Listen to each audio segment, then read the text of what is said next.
And welcome to the second video of the Elias and Lena Woolf family tree, recorded April 2020. It is best if you watch these videos on a computer instead of on your phone for better viewing quality. Now on this video, we will still explore some of the origins story.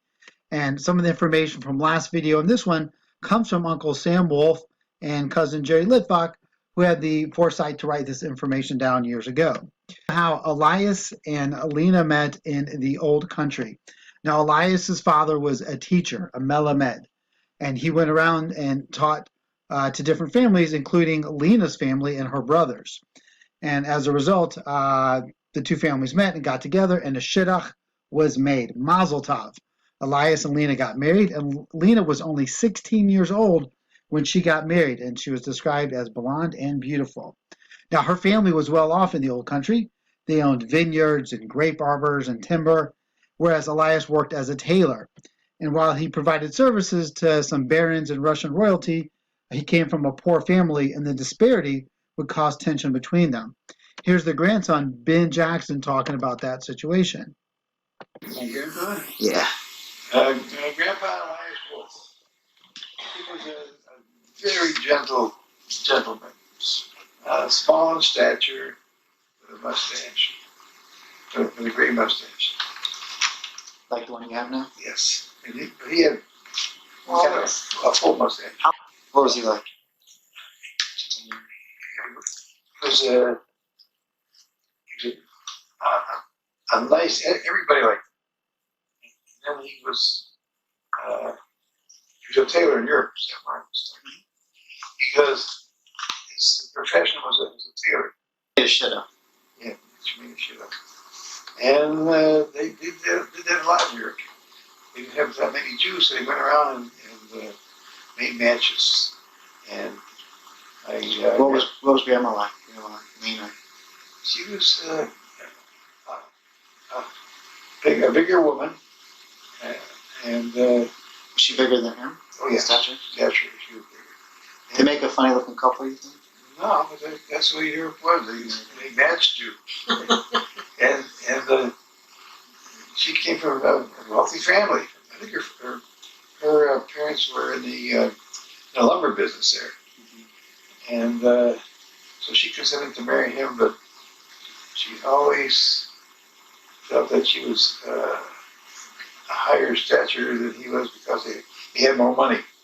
And I think she resented it because she always threw it up to him that she came from a very fancy family. Mm-hmm. And I got that from my mother. My mother used to talk a lot about grandma. And All right, and next we will have a another quick video about a trip across the Atlantic as well as a story from Europe. Now, the first clip we just watched was filmed in 1999, and this next video was filmed in 2007. A younger, much more well-rested version of me before I had kids makes an appearance on the left of this next clip. And I'm going to turn the volume up to hear it better.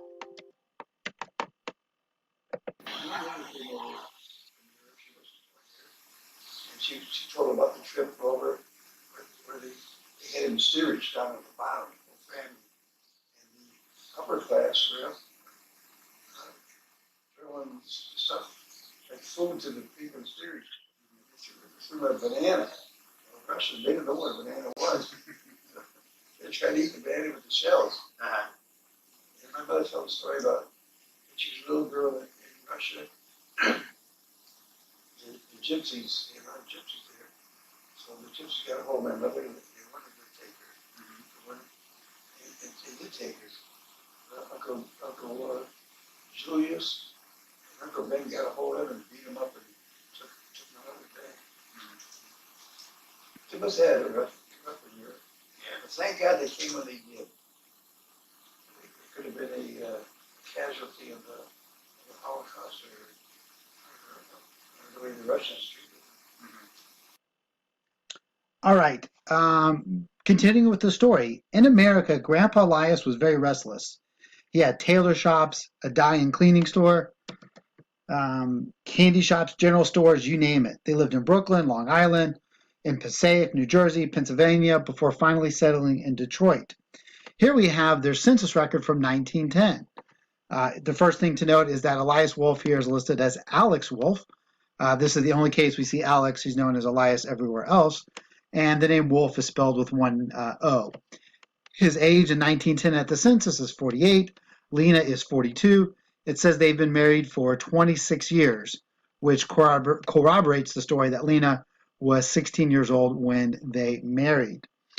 We can also see that all 7 of the 8 kids are living at home at this point.